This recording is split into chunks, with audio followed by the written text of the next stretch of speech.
You're listening to the Gestalt Gardener on MPB Think Radio. To call the show, dial 1-877-MPB-RING. That's 877-672-7464 or email garden@mpbonline.org. This is MPB Think Radio.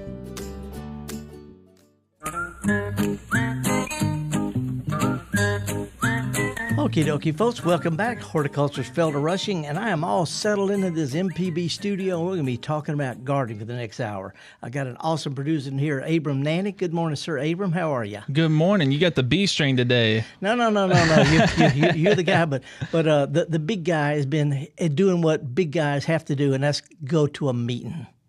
Yeah, that's the fun stuff. You know, I came in today. I was like, I knew I was going to be on camera, so I was like, let me get this nice shirt on. You got your hair cut and everything. Yeah, I got it pulled back behind my headphones so I can see you. But I put this nice shirt on, and I was like, you know what? This will be good for the cameras. And then I realized this got so many small details on it. Like, I don't know if it's making it out on the camera. Well, yeah. So you two remember the test screen they used to have on televisions. Yeah. But it was kind of weird. But you know, your shirt's not weird. No, thank you. And we're gonna be talking about gardening in the next little while, and I don't have my. I think I'm gonna reach over and push a button on the screen to see if it comes on. I'm gonna just try. Is it on the side? It's right behind the back right corner. Hey, look at that. The suspense is killing me. Did you get it? Yeah, but it doesn't have a. It's just a blank screen. But anyway, we'll work that out. We'll get it figured out. There we go. Fantastic. And we got some callers coming in right now. But yeah. we got. Thanks everyone for tuning in on the live stream. We've got 2 or 3 people already chatting with us. And we actually do have a question already, if you want to go ahead and get into that. But yeah. You got anything else you want to talk about before? I got tons of stuff to talk about. It's springtime, man. It is springtime. I've got a big bouquet. Anybody who's watching on the live stream can see. And if you're not on live stream, if you go to YouTube and in the search box, just type Gestalt Gardener. And boom, there we are live with pictures and everything. You can get to see Abram's new fancy shirt, his haircut. My fancy shirt. Yeah, hopefully the camera needs to wiggle the yes or no at me if it looks good or not. Yeah. But I do have some. I have a weed of the week. I've got a wildflower of the week. I've got the party girls we're going to talk about. But we're here to talk to folks about what's going on in their garden. So who we got on live stream before we go to the phones? We do have someone who wished to remain anonymous, but they say they're asking, do azaleas continue to produce pollen as long as the bloom is full and pretty? My new porch is covered in chartreuse green pollen I need to clean. Yeah, that every one of us needs to clean. Yeah, that ain't azaleas. Matter of fact, I probably ought to send a picture to Blake and Sahana of my truck. I wrote "wash me" on it. No, it's not the azaleas do have pollen, but it doesn't shed, doesn't blow in the wind. It's got to be moved by bees. What's blowing around? Last week it was pines. This week it's the oaks. And that's what's blowing around everywhere. You know, if you look up the trees, they're golden with the little catkins hanging down, this little male flowers, and it is blowing everywhere. Matter of fact, people think I'm really cheerful right now. It's the antihistamines. It's getting to you. Yeah, but no, as soon as we get us another week or so, couple of weeks at the most, trees will be done. If we get us a good rain, that'll wash a lot of the pollen away. But meanwhile, this is what plants do. Plants are partying out there, and they're having a great time and blowing in the wind. And sometimes the bees and the butterflies are helping them out. But that's okay. Let's go to the phones though. Right off the bat, talking with Jim, who's calling from Jackson. Good morning, Jim. How are you? Good morning, Felder. Jim Rosenblatt here with a question about naming plants. Yes. And I wonder how plants get their names. For example, in my hometown of Woodville, there's a camellia called the Woodville Red. Yeah. If I want to develop and propagate a plant, a new one, how would I go about getting a name that would be recognized for it? Well, it's a good question. It is kind of complicated. First of all, you know, if you hybridize a plant yourself, or you have a plant that's got a branch on it that's different, completely different, it's a mutation, what they call a sport. You know, you could propagate it and name it. But there's an international group. There's rules, national and international things you have to go through. It's not that hard, but it's more than I could talk about here on the radio. It is easy to do. But it's some steps you go through, and I don't know the name of the websites or anything like that. But anyway, a lot of folk names, though, you know, you're talking about Woodville Red. That's just a red camellia. It's no telling how long it's been there. It's got a real name from someplace. But over the years, we lose our real names, like some of the old roses in cemeteries and stuff. And if we can't find the real name for it, then you can give it a name. Woodville Red might be, Gertrude Jekyll Burgundy or something. I don't know. But if nobody claims it, as long as you don't come out with something that's obviously been renamed, that's already got a name on it, is perfectly normal. There's a lot of folk names too. A lot of people, we have this plant called Philadelphus. It's a beautiful shrub. It blooms in the sun or the shade. It blooms after azaleas, which is nice. Some people call it English dogwood. Some people call it mock orange. Neither dogwood nor an orange, and you can't get anybody to call it one or the other. It is either or. Reason scientists go with the Latin name Philadelphus.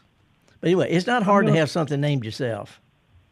I'm going to develop an early blooming spring plant and name it Felder Forsythia. Felder if you got a list, that's going to be Felder Forsythia.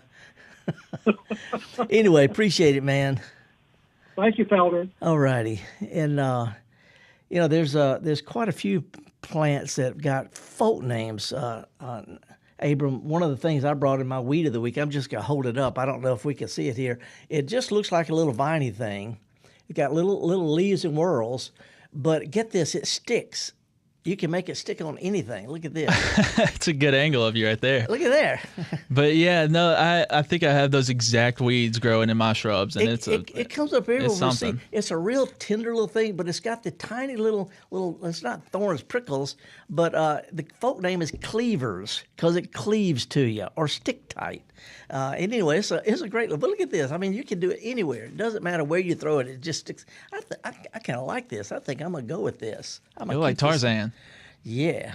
Anyway, George of the Jungle, something like that. Cleavers is one of those weeds that it's got tiny little white flowers. People aren't really appreciate it, and it does wrap up everything. But it's easy to pull. This time of year, you just go out there and just grab it, wrap it up, throw it behind some shrubs, and you're done with it. But I'm gonna call it the weed of the week, because a lot of people are saying, what can we do about this? Truth is, all you can do is just pull it up, toss it on the ground. As soon as it gets hot, it dies anyway, so it's not a long-time thing. Anyway, let's talk to, is Ron on the line? I can't tell. Ron? I believe so. I believe we've got Ron queued up. Ron, where are you calling from? Canton. Canton. What's going on in Canton? Well, we got a bunch of crepe myrtles around. Yeah. And they got this black stuff on them. Oh, yeah. What can we do about it? Well, there's a couple of things. We've always had black stuff on crepe myrtles and gardenias and stuff from aphids and whiteflies, things that suck sap in the summertime. We've always had that problem, and that's not a problem till later. If the crepe myrtle is completely covered with it right now, that's because they're infested with a type of insect called crepe myrtle bark scale. Bark scale is tiny. If you look on them, they just look like, they're much smaller than a BB, little tiny white bumps. And they get in the cracks and the crannies and, the twigs and the branches and limbs everywhere. And they suck sap out of the tree, and then their drippings have got dissolved plant sugar, undigested plant sugars in it, sort of like crepe myrtle version of maple syrup. And as it drips down on stuff, this black sooty mold grows on that. It's the same mold that grows on, if you leave some syrup, a drop of syrup on your kitchen cabinet for 2 weeks, it's going to get the same black mold. So the mold isn't the problem, it's a symptom. The problem of these tiny little insects called crepe myrtle bark scale, they're a new insect. We didn't have it 15 years ago. It's all over the South is wiping crepe myrtles out. And we know for a fact, I work with the Crepe Myrtle Society of America, Texas A&M, Mississippi State, LSU, University of Georgia. We all know that the only control for crepe myrtle bark scale is what's called a systemic insecticide. You get it, every garden center's got different brands. You mix it with water, you pour it around the roots sometime in April. You could probably do it now that the trees are leafing out. Mix it with water, you pour it around the roots, and as the plants pull water from the roots up to the branches, it pulls the insecticide in with it, and when the scales bite it, it kills them. So the only control is a systemic insecticide poured around the roots with plenty of water sometime in the spring, and that'll work for a year or two, maybe 3 years. But there are no sprays. There are no natural controls. If there were, we would know about it because we're working on this hard. So Epsom salt wouldn't work, huh? Epsom salts does nothing except make your feet feel better if you soak them in it. Epsom salts is one of the biggest horticulture myths out there, but a whole different thing. No, the only control is a systemic insecticide poured around roots. We know this there are millions of dollars of research put in that. We'll do anything we can. That's all that we know that works for sure. Anybody says different is either ignorant, which means they don't know any better, or they're up to something. One or the other. Oh my! So one lady thought the solution was to cut them back. You can cut them back, and you cut them to the ground. They sprout back out, and the scale sprouts out right with it. I can show you examples where they're cut to the ground, new growth comes out, completely covered with the scale and the black sooty mold. If there was anything else I could suggest, I would do it.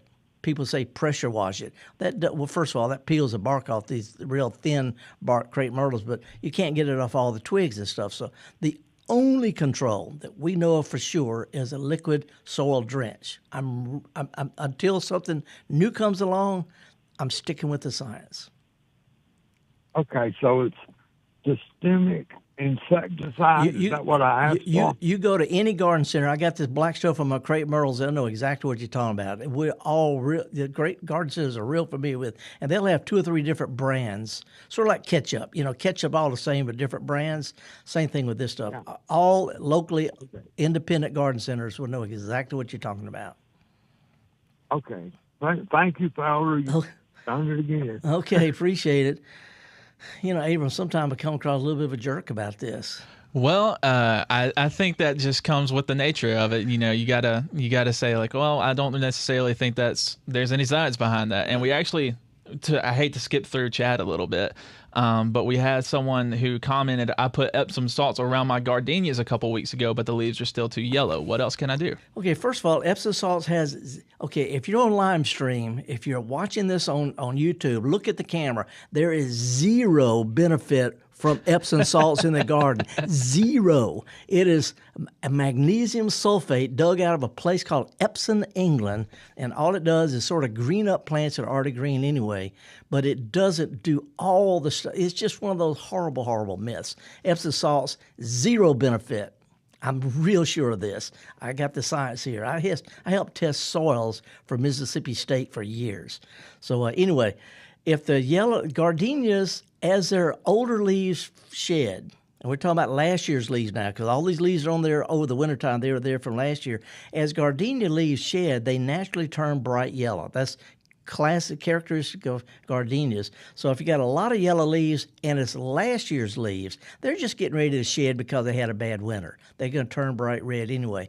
As long as the new growth looks okay, and they're just now putting out new growth, I'd give them another month or so. If the new growth comes out fine, it's just old leaves turning yellow as they shed with the plant under stress. If the new growth comes out yellow, you need a good general fertilizer, something that's got nitrogen and potassium. A good, not Epsom salts. Epsom salts is all it does is make already green plants a little bit deeper hue of green. That's it. So anyway, all-purpose fertilizer. If the new growth looks okay, no big deal. If the new growth looks bad, I would even think about pruning the plants back because if the new growth is looking bad, the plant's under stress. And pruning rejuvenates plants. I wish we could do this to our kids. Sometimes you just cut them back and they start back over again. But pruning the plants, a little bit of fertilizer, and that's what you do. Forget the Epsom salts. All right. I hope that helps plenty of people, I'm sure. This antihistamine is getting me aggressive. It's aggressive. You're in a fighting mood. You want to take a break, Felder? Yeah, we'll do that. Then we'll come back. I want to talk about the party girls in town. There's some party girls are whooping it up out there. We'll talk about that when we come back. But anyway, glad to have Abram, Nanny, also Sahana and Blake, who are live stream producers. If you're not on live stream, sometimes go to YouTube.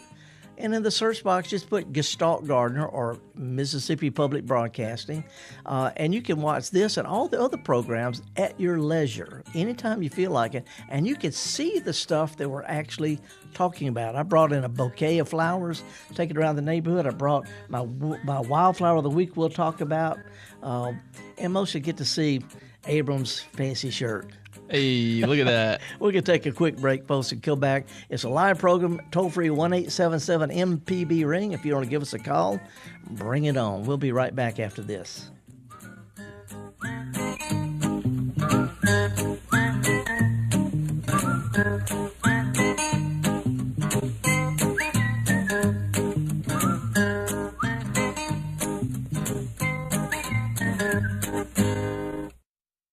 You don't want to miss the next Mississippi Antique Showcase coming to Oxford, Mississippi, May 2nd and 3rd. For a $100 donation, you can get a showcase ticket, complimentary food, cocktails, and an on-site appraisal, or a chance to be on the show. Or for $60, you can just come and be part of the party.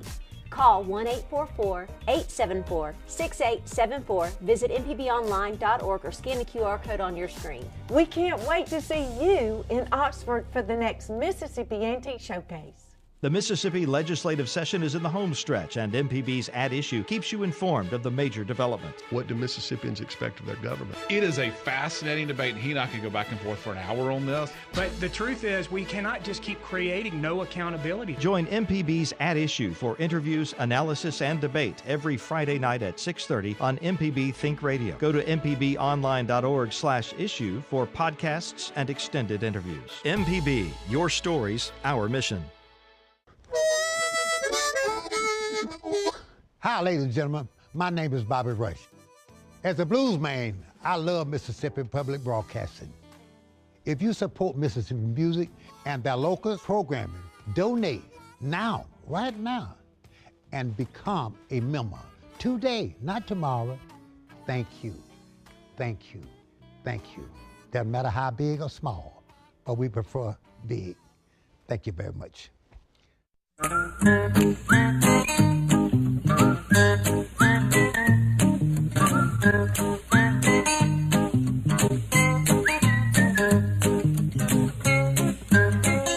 Okie dokie, folks. Welcome back. Horticulturalist Felder Rushing, my awesome producer. And we're going to be talking just about nothing but gardening for the next little while. Abram, I've got before we go to the phone calls, let me mention this. A kind of a sad thing. One of my early mentors, a guy who actually made me feel like it was okay to be like I am. Okay, he was an extension horticulturist. He wrote the incredible Garden Tabloid. And before I ever worked for the Extension Service, I would go with him to help him with his lectures on home vegetable gardening stuff. Dr. Milo Burnham. He was a zany guy. He's from New Jersey. Had that funny accent, but he's down here, and he was so professional, and he was so thorough and so exacting, so expecting of others, but he had the zaniest sense of humor. He used to do a TV program where they would take a picture of, I don't know how, you know this kind of stuff. They would take him sitting like a green screen, and they would have him broadcast sitting on top of a giant head of broccoli. Okay. Now we're talking about character. We're talking about 40 years ago, he was doing that kind of stuff. Anyway, Dr. Milo Burnham, one of my earliest exacting mentors and an inspiration to have a sense of humor. He passed away a couple of weeks ago. He was in Starkville, and we can all miss him. He kept tortoises as pets in his garden. Oh, cool. And he would collect them in the fall and tuck them into his compost so they could make it over the winter. And, okay. But he was. So did they keep his weeds down some? Oh, yeah, the wild Nice. strawberries. He also hybridized daylilies. Anyway, Milo Burnham, he was exacting, sometimes exasperating because he insisted on professionalism, but he had the zaniest sense of humor. Anyway, Dr. Milo Burnham, he's going to be missed dearly. Anyway, I've got some other stuff to talk about, but let's go to Houston, Mississippi, and see what Robin's up to. Robin, thank you for calling. How are you? Good morning. Good, fine, thank you. What's up? Hey, I've got two questions about a muscadine vine. Mm-hmm. I've got a strong vine, two main trunks, but it's too short and it's way too ratty with vines growing out. Yeah. I want to get it higher. I didn't get it properly mounted on some kind of trellis. So is it too late to cut it all back toward that trunk and then try to maneuver it up through some kind of trellis to make it grow? No, it's not too. This is out in the sunshine, right? You got plenty of sunshine? Plenty of sunshine. Okay, here's the deal, and keep in mind that my family had the oldest Muscadine winery in the state. Sam Rushing and Diane, my cousins. I've been working with Muscadine since the 1970s. To me, the simplest way to trellis a Muscadine and the most efficient and productive is a single wire about chin high. So put you some good sturdy posts out there and put a good strong wire about chin high, and then lift up what you can, and what you can drape over that. Cut off all the raggedy stuff, all the extra stuff, and have it where you have a trunk or two coming up to the wire, and have it where it's running down the wire. And if you don't have enough to run, cut off most of it and leave a couple of the branches and let them run down it this year. So, but you do need to thin that stuff out. They get really, really cluttered real fast. Muscadines almost have to be pruned every single winter to keep them in bounds. But try to get one or two main trunks, and then one or two branches growing in each direction down the wire. And by the way, Muscadines only need about 20 feet, 10 feet in each direction from the main trunk. So, think a trunk, two 10-foot arms, and then whatever's going off of that every year, cut most of it back, leaving little short stubs. But go ahead and be brutal with it this year. I can do it right now, or do I need to wait? No. Go ahead and do it now. Keep in mind that Muscadines have a different kind of tube system, the vascular system. And when you prune a Muscadine vine late in the winter or in the spring, it's going to spurt clear sap. Don't let that bother you. It's okay. So it's going to look like it's called weeping or bleeding, whatever. It's going to spurt clear sap. But main thing is thin it out to 2 or 3 main arms going in each direction off the trunk down a single wire trellis. I'd put the wire up first, because that way you got something to drape stuff over. Good. One last question. How do I beat the birds? They get more of them than I do. Well, it's going to be a tough one. Anybody who grows muscadines know that one thing, if you have the main trunk and the 2 main arms going each direction, and every year you prune them back to just stubs, 4, 5, 6 inches long, when the new growth comes out, you can actually just drape a bird netting over the whole vine. It's not easy, but you could drape it over the vine and tie it together at the bottom with clothespins, keep the birds from getting up under it. Between them and the possums, though, that's just part of having muscadines. Possums and birds. All right. Thank you. Good luck on it, Robin. Oh, me. Oh, by the way, I had a really, really good time yesterday at the Flora, Mississippi Library. Flora Library, little downtown Florida, north between Yazoo City and Jackson, has got the oldest plant swap in the known universe. Wow, I didn't know that. I'm a big fan of Flora. I love Flora. The little library there. But anyway, 1990, Janice Watkins, who was a librarian, started the plant swap, and I was there. They have a picture of me with short hair and everything. I was about 30 pounds lighter and had short hair. But yesterday, we do one in the spring. As a matter of fact, we've got some pictures on the live stream of some of the plants that are brought, over 100 different plants, and a really, really nice crowd. 35th anniversary of the oldest plant swap in the known universe. By the way, I brought a plant. I've got a plant called Sansevieria. It's like some people call it mother-in-law tongue. I think it's picture number 1. I'm not sure. But anyway, it's a plant. Here we go. I've been growing this, not a pretty plant, but I've been growing this since 1975. That's 50 years ago. This same plant? This same plant. I worked at a garden center in Corpus Christi, and a Latino woman who worked there gave me this. It's a really unusual little compact dwarf Sansevieria, sort of like mother-in-law tongue or snake plant, what people call it. It's got a little tiny burgundy edge all around the leaves. But I brought it to show off. Half a century ago, a woman shared a plant with me, and then in turn, I shared a piece of it, and I got a picture of being shared at the plant swap, a piece of it that can be passed along to other folks. And the neat part about when you share plants, go to a plant swap, it doesn't matter who you are, who your mom and them are, what church you go to, how you vote. Plants don't care. They're equal opportunity, and this is a classic example of sharing plants bring people together in ways that they may not normally do it. In this group of folks, we had every possible subsection of human beings you could have.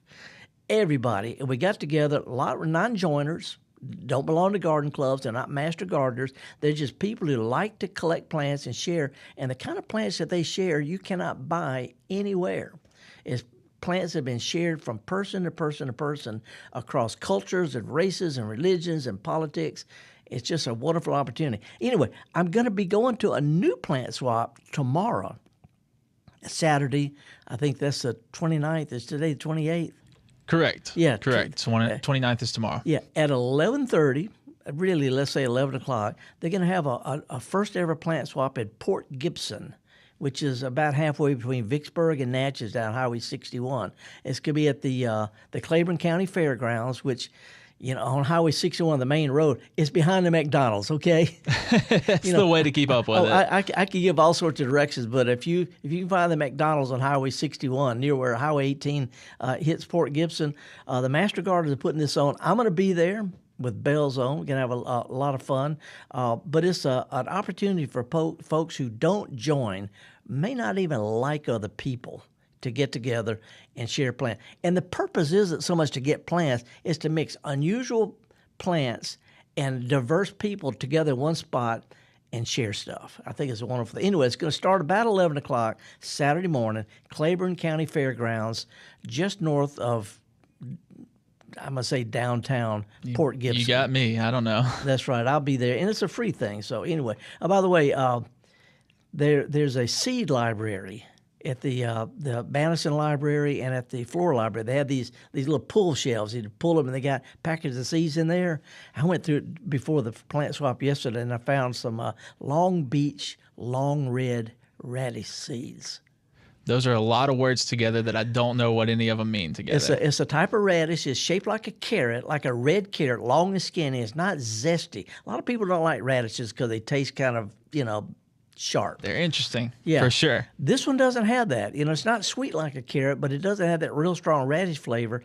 100 years ago, a century ago, there were more of the particular red. Now it's called Cincinnati Market, but anyway, it's a long red radish. From seed to eating is less than just barely over a month, 4 or 5 weeks. Wow! From seed to eating, quick gardening. But get this. I told the story yesterday, and a lady who was from Long Beach on the coast, she said, I remember that. 100 years ago, this Long Beach long red radish, so many were grown that they put a bank down there, they put an ice house down there, and they were what are these big train car loads of radishes iced down in Long Beach, sent up to Cincinnati and Dayton and Chicago. Up north, it was a noshing food at pubs. They grew more radishes in Long Beach, Mississippi than anywhere else in the country 100 years ago. Then they started growing in Florida. Anyway, Long Beach, Mississippi has got on its flag radishes. Now, this is a stupid thing to know, but it's Think Radio. That's what we're doing here. Look at that. Yeah, some fun facts always. Anyway, I look forward to seeing folks in Port Gibson. It's free. It'll be very informal, and it's starting sometime 11:30 at the fairgrounds in downtown Port. This is a great chance to visit Port Gibson, it's an antebellum town that Ulysses Grant said it was too beautiful to burn. It's one of the few antebellum towns with all the old churches and the houses and stuff from 150 years ago. They were too beautiful. The azaleas are knocked out. Wow. So are you going to be wearing your weeds on today you got today? My cleaver, I don't think I can get them off my hand now. But we've gotten a few live stream questions if you want me to let's read do that. some of those off to you. I got a good cheesy tune I want to run too. All right, perfect. Well, first let's start off. We've gotten several people. Good mornings from Pamela, Kendall, Amanda, Brian, Ruth. Ruth is the person who asked you, the lady who asked you about the Epsom salt. She also chimed in later, said, love it, thank you. No more Google searching from me. But Sherry, Amanda, TDN. Amanda started off, we said her question, sorry. And then we have Brian who says, Beauregard, Paris, Louisiana. I have an abundance of yellow swallowtails all about the place this year. More than I have ever seen. Is anyone else seeing an explosion of them around the South? You're talking about the swallowtail butterfly, I'm assuming. Okay. Yeah. They're black and tigers. Sometimes right. I know what I'm saying. They're all over. They naturally feed on our native azaleas, the wild azaleas, and a lot of the native stuff that's blooming right now. But people have been posting a lot of pictures. Great big beautiful yellow and black striped butterfly. But this is their time. This is their time. Is there a specific reason as far as the plants go with that? No, this is what, Just having a good time? Yeah, well, they come out in the spring, just, time to when the spring flowers start to bloom, because that's what, adult butterfly doesn't live that long. And so they're just sort of like, this is what they do. It's the time of year. And it's been a good year so far for butterflies and stuff. Let me see. Before we go to the cheesy tune, there was something else I wanted to... Oh, yeah. I called Dr. Buttrose on You the program did. the You other were day. on the I show called. with us. I was going to say, we had a conversation earlier this week already. Yeah, y'all were talking about lightning. Yeah. She talking about from the medical point of view and all like that. Yeah, we were talking about how it produces like a lot of anxiety for people in storms and how it's hard to deal with, the trauma that can happen through storms. But you had a good point to bring up about it. Yeah, lightning is, of course, is really powerful electricity. It binds hydrogen, it splits hydrogen and oxygen molecules in the air, and it binds nitrogen to raindrops. So when you have lightning, raindrops are charged with nitrogen. They fall to the ground, and it fertilizes plants. It fixes nitrogen from the air. So when you have a lot of lightning, it's, not much longer. It seems like everything's nice and greener, partly because the pollen got washed off, but partly because lightning fixes nitrogen from thin air that's available to plants through rainfall. The more you know. My yard has looked so much better since the storms and since last year when I was on the show and had to complain about my dogs tearing up my yard for you. But... Well, I got a tune I want to play. I've got a few other things to talk about, but this tune is called, is a kind of a folksy thing called Don't Kill the Dandelions. We've had this thing called No Mow March, and now that the wildflowers are blooming and the trees and the shrubs and the other things are blooming, pollinators have plenty of stuff out there. In February, March, they are hungry, and stuff you have in your yard like the henbit and the dandelions and things like that are really important sources of nectar and pollen. Well, folks who let their weeds go through March, it's okay to start mowing now because the bugs got plenty of other stuff to do. But anyway, if you get a chance, mow around a clump of clover, mow around a dandelion or two. My wildflower of the week is called lyre leaf sage. It's got a little clump of flowers shaped like little lyres. It's a beautiful native salvia, lavender salvia. It's a great plant. Anyway, if you can leave a few of these, leave them. Don't kill the dandelions. We'll be right back here on MPB.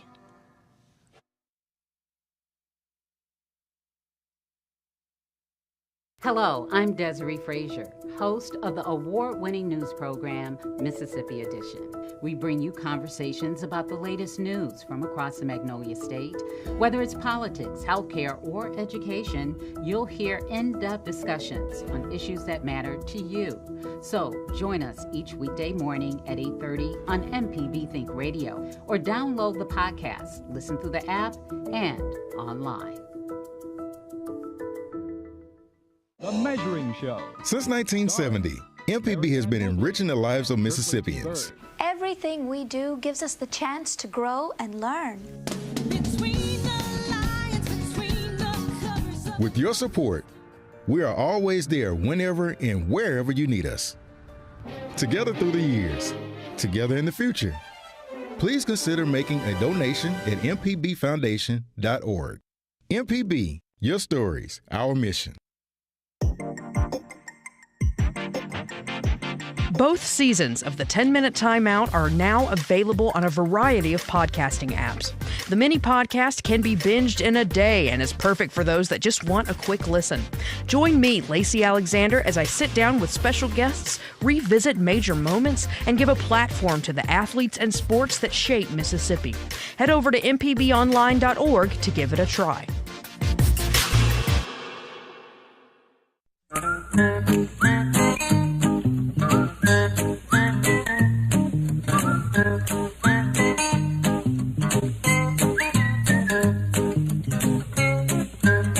Okie dokie, folks, welcome back. Don't kill the dandelions. And those of you on live stream can see this plant. I pulled up a whole little plant. It grows in a little rosette, a little flat group of leaves. They're shaped like a guitar or a lyre, L-Y-R-E.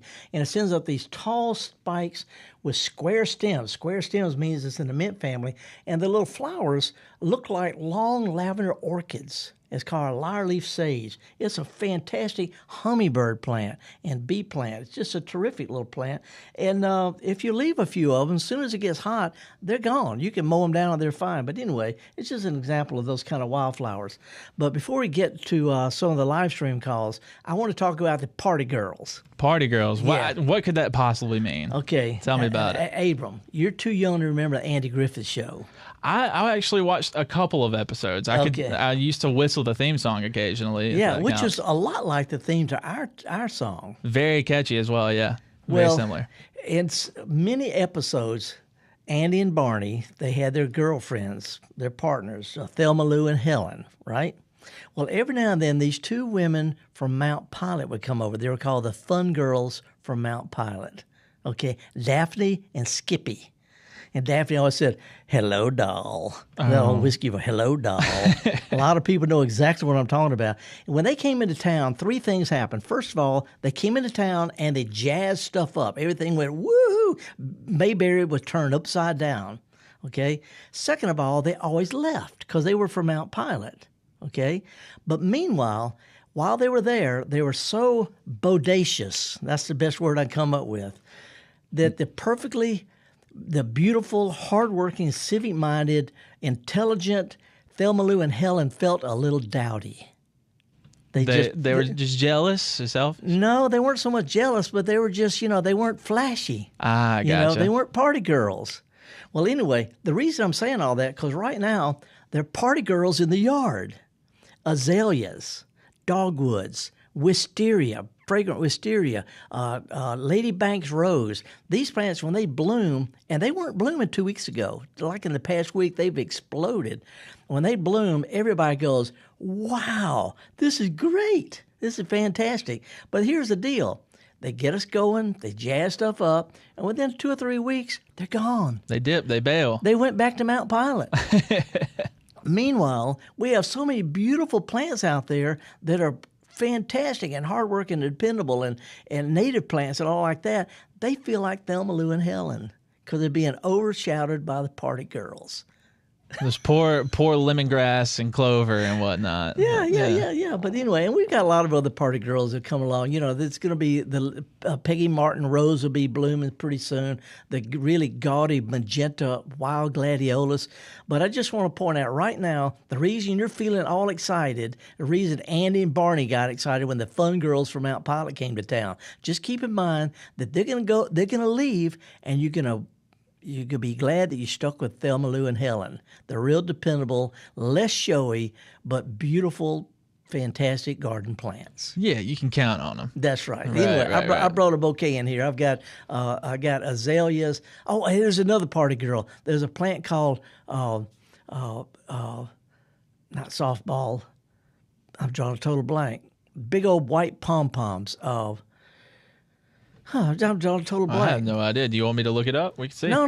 I'll think of a little one. Anyway, great big old fist size clusters of the white flowers. They're called snowballs. Snowball viburnum. Okay. Snowball viburnum. Big fist size white flowers. They're party girls too. Very pretty. That whole bouquet looks full of party girls. And this would look it's great. Like a club might as well be. It is. We're clubbing now. Anyway, just want to say that enjoy these things while you can, but just keep in mind that when they're gone, you're going to wish you had some of the Thelma Lou's and Helens out there, and we'll be featuring those throughout the rest of the year. Just don't think that it's all about party time. We're here for the long haul. Thelma Lou and Helen are important. So Right. Shut up, Felder.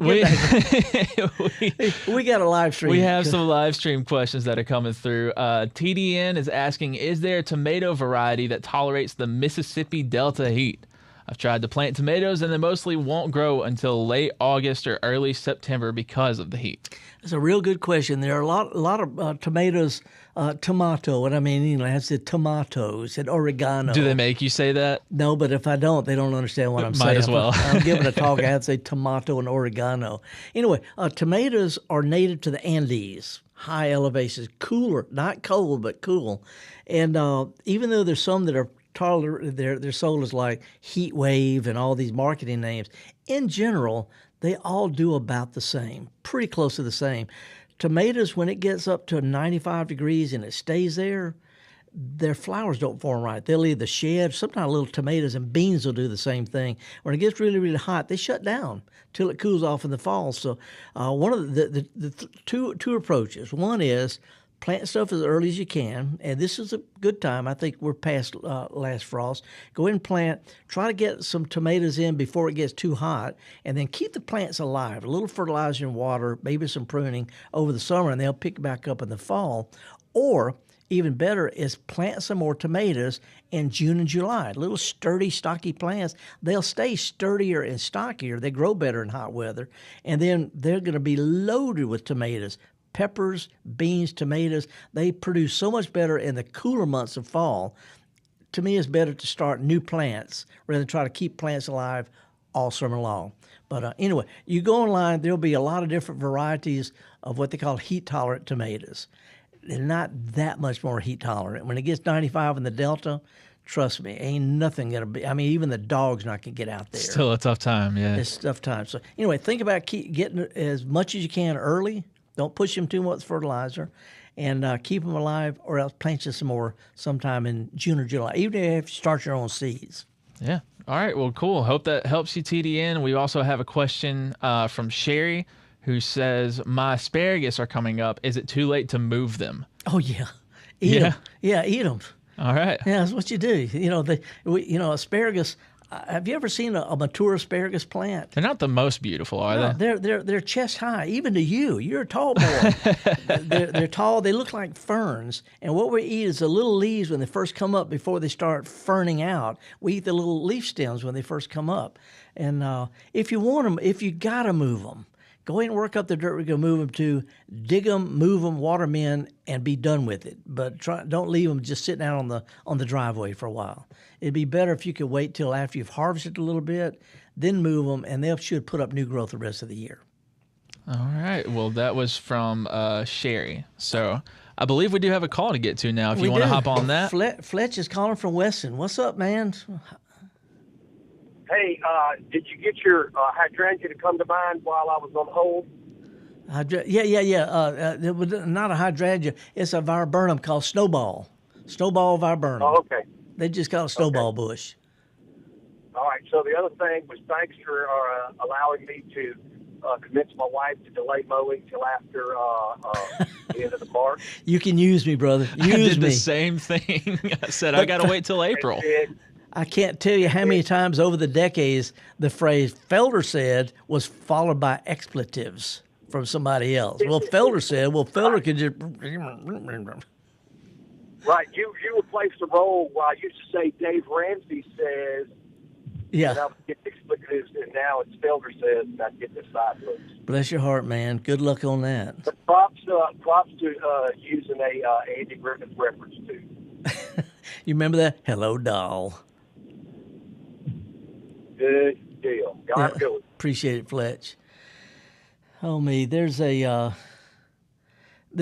something happening in people's lawns right now. You know, not besides that. Because, Abram. Yeah. I said it right. You got it, yeah. Because I want to say Abraham. Yeah, well, I mean, I'll respond to it. Okay. I mean, as long as it's something we can say on the radio, I'll respond to it. How about if I just call it Abner? Fine. Anyway, because we have warm days and cool, wet nights, when it rains, the rain is still kind of cool. And when we have cool, wet nights and warm days, it's ideal conditions for a certain type of fungus to grow that affects mostly St. Augustine and centipede grass. It's called brown patch. Brown patch spreads when we have cool, wet nights and warm days, springtime and fall time. And I've got a picture of one in my neighborhood. This neighbor of mine, I'm not going to say who she is, but she is a neat nick. she complains about the neighbors' yards, okay? She's a great gal, but everything is just perfect all the time. And I saw a brown patch, just a big brown circle in the middle of her lawn, and it too is perfect. It really is a perfect radius. A lot of times it's just a curve. But if your lawn has got brown or yellowish looking curves and circles and stuff, that's brown patch. Usually the grass will go ahead and green on up when the weather changes. You know, it usually doesn't kill the grass, but it does look kind of fun. I think it looks great, as a matter of fact. This picture I'm showing here on the live stream, a little bit dark because I took it right at dusk, but you can see the grass is already starting to green up in the middle. But anyway, brown patch is real common on St. Augustine centipede this time of year. It's usually not much to worry about. There are some fungicides you can use, but the worst thing you can do is to fertilize your grass too early. We recommend, Abram, waiting until April to fertilize the grass, because early in the spring, if you fertilize the grass too early, it greens up real quick, but it stops growing roots. It needs to sort of get into what they call spring transition. It needs to green up, start new roots before you push it with fertilizer. And a benefit is you don't run the risk of brown patch, which is aggravated on grass that's fertilized too early. Anyway, it's not a big deal usually. So is it more of a let it be type of thing? It's a excuse me. It's more about there ain't squat you could do about it, so just ignore it. Right. Put you some flamingos out there. I gotcha. I should do that to my neighbor. Oh, she would go nuts. I can flamingo her yard tonight. Yeah. Instead of egging it or something like that, or skittle. Take some plastic forks. You can fork a yard. Yeah. Anyway, that'd be great. Okay. Can we get a couple more live stream questions and then we'll go back to the phone? Yes. All right. We've got AC who asks, I have an area where lawn used to be but has receded over the years and is shaded quite a bit. It is on an incline. What is a good lawn cover that'll come back every year that I can plant? Okay, now I didn't hear the first part of the question. Oh, sorry. No, I wasn't paying attention. Okay. I didn't know if I pressed the button. Was it shade? It is shaded quite a bit, and it is on an incline. What is a good lawn cover? There's not any. First of all, it's hard to get grass established in the shade. You know, you see grass in the shade all the time. If it's there, you can keep it there. But once grass is gone in the shade, it's nearly impossible to get it started again. I've been working with this for 40 years. So what I would do is across the slope, instead of, what you want to do is slow water down. You can plant mondo grass, M-O-N-D-O, mondo grass. Just put a little piece of it in lines across it, and it will slow the water down, and it will spread. You can actually mow mondo grass. It makes a really good ground cover, sun or shade, but mondo grass is a good long substitute for the shade. Otherwise, what you may want to do is consider terracing it. You can put fallen branches, limbs, 2x6 boards, bricks, whatever, and just sort of step it down by having some terraces go across the flow every few feet or a couple of yards. That'll slow the water down. It'll collect leaves, and it'll make it better to start growing ground covers on the uphill side of the terraces. But in the long run, when you see older gardens, whether it's older parts of town or all over Europe where they've been doing this a long time, most of the shaded landscapes have got slight terraces, just to kind of step it out, slow the water down a little bit. But mondo grass would be my first choice. You grow ivy, English ivy, Asiatic jasmine, maybe just moss. See, so anyway, good ground cover. The main thing is you need to get them established, which means you're going to have to water them through the first summer. Plus, mondo grass is just fun to talk about. Yeah, and it's got a great Latin name, Ophiopogon. Okay, I would not have told you that, but Ophiopogon japonicus. I had to learn that, so I had to learn how to spell it. Hey, we got another one. You want to go to our caller? Let's go to our caller before we got to close out the show. Okay, Angie's calling from Mobile. Angie, I bet the azaleas are knocked out right now. They are beautiful. Thank you guys for having me on the show. Sure. And my question is actually about azaleas. I have one bush, and it's like the back of it kind of like started dying for no reason, like no chemicals or anything got sprayed on it. And it's like the death is kind of spreading through the bush. And I was just wondering, what could have caused that, and will it spread to my other azaleas. Yeah, this is. I actually, if you were to train yourself to ride around town and look at azaleas and look for the brown, you'll see a lot of this. See, I'm trained in plant diseases. I see beautiful stuff, but I also see all the bad stuff. And this is fairly common, especially with older azaleas. If they stay really, really wet, their roots stay shallow. And it does because of our rains. If they stay really, really dry, they don't have deep roots to sustain them. And so they end up suffering. And when they start suffering, they're more susceptible to cold damage, drought damage. And it's not unusual at all for older azaleas to have entire shrubs die, but a lot of times they die a branch or limb here at a time. This is fairly common since we've been growing azaleas in the Gulf South since the 1850s or so. This is something the horticulturists all sort of use. All you can do is prune out the dead stuff, and if it gets to the point where you just can't stand it, just simply dig them up, replace them with more azaleas. I know it sounds dramatic, but this is what this is how horticulturists and historic gardeners think. Every now and then you just got to replace. You can also cut them way, way back after they get through blooming, a little fertilizer, and see if they won't come out with some strong new growth. But other than cutting out the dead stuff, maybe doing some pruning and fertilizing after they get through blooming, this is just part of being an azalea in the South. They get this damage from root problems from our bad weather.